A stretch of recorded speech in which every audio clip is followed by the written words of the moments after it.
Even though it might feel like LEGO has every license to ever exist, there are some licenses that LEGO will never touch, like anything horror, except for Stranger Things for some reason, and Cuphead, a game where you literally fight the devil. But luckily for us, bootleg companies don't actually care about licenses, so for the last couple of months, I have been collecting bootleg minifigures of IPs that LEGO will never make. So let's take a look at minifigures LEGO just would never make.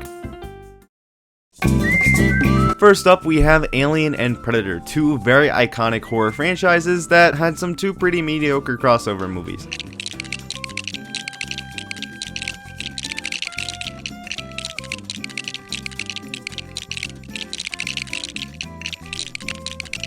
And for the Predator minifigure, the detail is so good, but the helmet doesn't really look that great. I just think the helmet could have been better, but the two aliens are fantastic, with the first one being pretty solid, but I do wish they didn't use the skeleton torso, and the other one looks fantastic. Like, this looks more like a McFarlane Toys thing, which is both a good thing and a bad thing. Next up, we have Five Nights at Freddy's, another very iconic horror franchise, and it's pretty obvious why LEGO won't do anything related to Five Nights at Freddy's.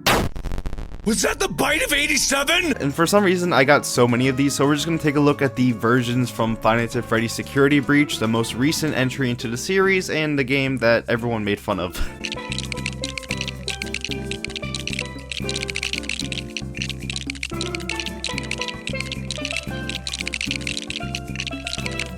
And all four characters are built, and overall, two of them look pretty good, that being Glamrock Freddy and Glamrock Chica, but Roxy and the Gator guy, I forgot his name, they don't look great at all, with Roxy's right hand just not going in, and the Crocodile Man head is wrong. Next, we have Godzilla, one of my favorite franchises of all time, and I really wish LEGO made sets based off of Godzilla.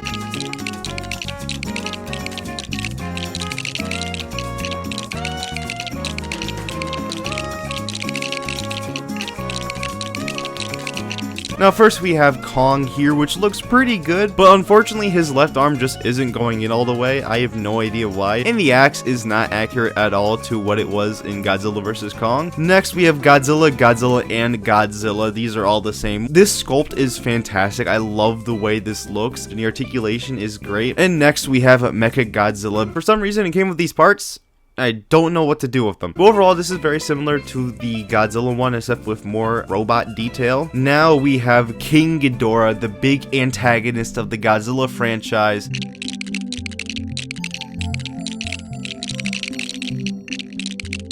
King Ghidorah looks alright, it looks good from the front, but for some reason, his tail fell off. Like, I don't know how this happened. Lastly, we have The Boys, a franchise that LEGO will never make sets for. And it's pretty obvious why. Like, there's one scene where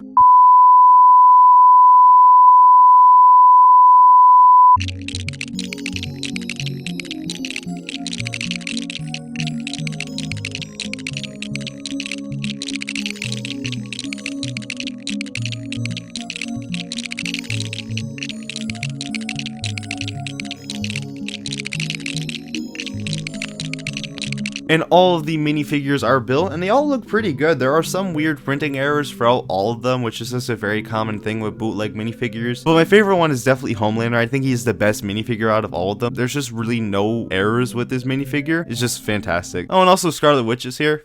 Twice.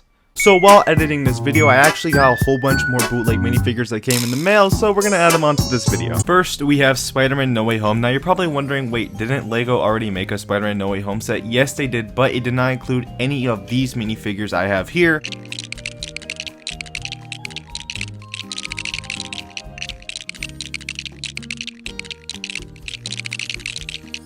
These minifigures are fantastic. Doc Ock is amazing. I love the detail on this figure. Green Goblin also looks fantastic. Way better than anything LEGO has done, in my opinion. And we got Tobey Maguire and Andrew Garfield Spider-Mans. Both look great. There are some printing errors throughout the two figures, but their alternative faces don't look good at all. These look bad. Having these two minifigures with the LEGO integrated suit Spider-Man is just amazing. Next, we have Deadpool 2. Now, obviously, LEGO is not going to do anything based off of the Deadpool movie series, but weirdly enough, they actually did make a Deadpool minifigure, so I don't have a Deadpool minifigure here. So instead, we're gonna have a Christmas themed Wolverine.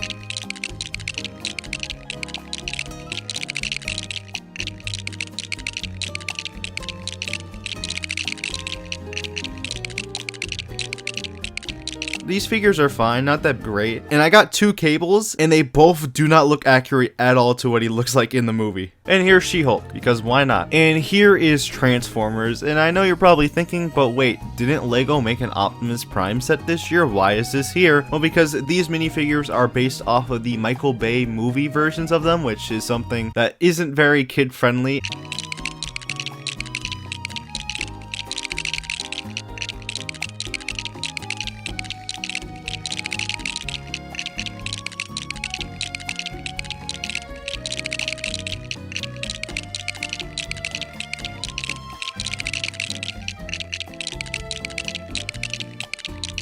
And yeah, overall, I'm kind of mixed on these figures. There's things I like, but then some things just ruin it for me. Like, the Bumblebee looks fine, but the helmet doesn't really look great. Like, Crosshair's helmet is so bad. And here we have the Terminator.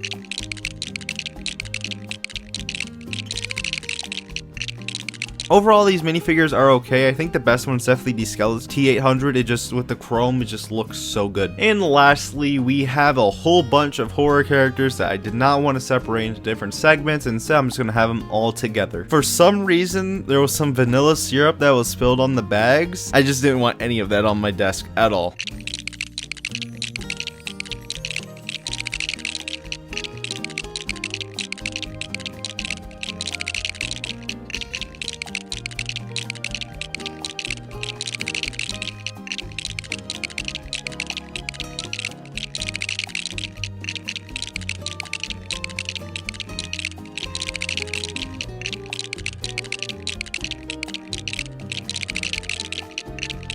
And overall, these minifigures are pretty good. There's some bad ones and there's some good ones. And honestly, I think the best one is the Michael Myers one. I just really like the way that one looks. Other than that, they look fine. Especially if you're a horror fan, I do recommend you get them. Anyway, that is the end of the video. My next video might be me reviewing every single Avatar set. I'm not sure if I should do that yet. So yeah, bye.